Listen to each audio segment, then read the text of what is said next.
ai samak Federation of Civil Society Organization Fox ki president ni aina ngasi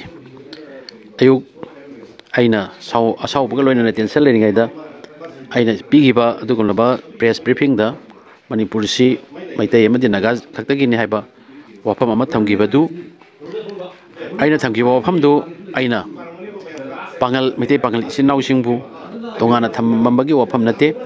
aigi wakhalonda aina thamjari ba wafam di hairiba maitai pangal sing asidi aina maitai haibasida sigi manungda yawgrabani haibasi mase men tawjaraga aina haijigibani aduna ai pangangi tongan ba function khudimakta aina maitai pangal haiba tongan ba ai wafam thamjaroi maitai haibasida maitai pangal su yawgrabani haibasi aina mai pangal singi maximum aina yawba function singda masigi wafam asima thamgrabani masajida aina maitai khatangi lam haibasida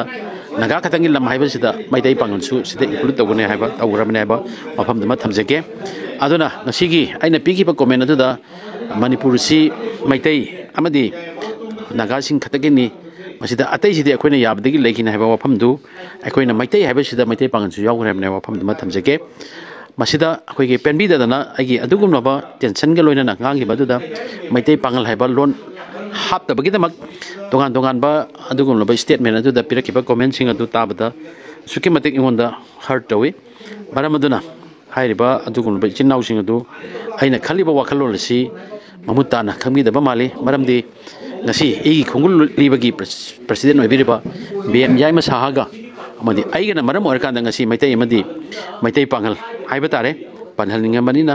anigi naksanabagi amadi hena tabak thorum da pangthok minanabagi adugum lepul ama pundana lakpana maram orkanda maitai amadi maitai pangangi marakta yamna hena nungsi sanaba amadi tongan ba pangal singi matakta oppose tawba kangbu singsina koina piriba idea aduna maram orkanda akoi thoidokna makoina akoigi machine melaga thambase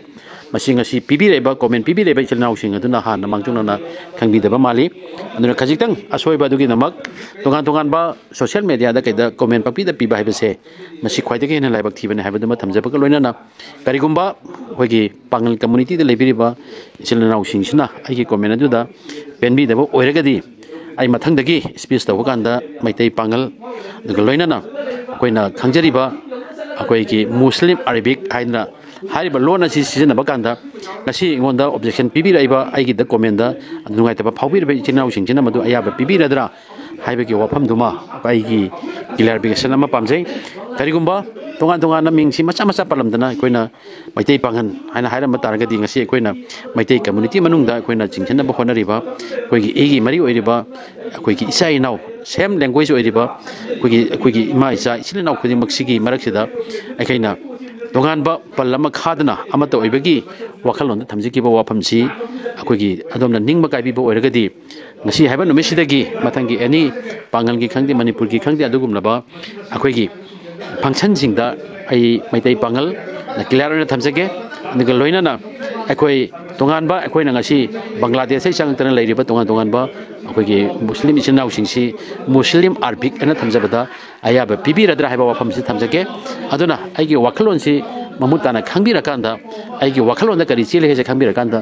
akoigi kano comment pibiu maduna tana khajitang palamdi haibagi apikpada comment pibirakanda lebak miyamgi amadi pangal isinau singi damakta hena nungsina na basiana chongiba adugulo Federation of Civil Society Organization gi akoigi president amada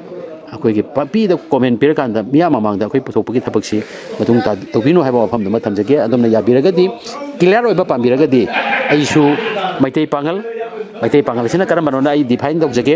maitai gi akoigi ningon lorkanda pokpa macha sing adu mapandagi lakpa maitai gi ningon lorba macha sing sukam samnadaba akoigi Muslim haina khona khanareba Muslim Arabic sing MD Muhammadan kaina leiriba khudimakse sima khoi tongan palakanda hayeng akoigi maraksida tongan na khaibung taba yananabagi wafamdu panbagi ayaba pibiragadi mathangdagi ai panjarage wafam thamdage thank you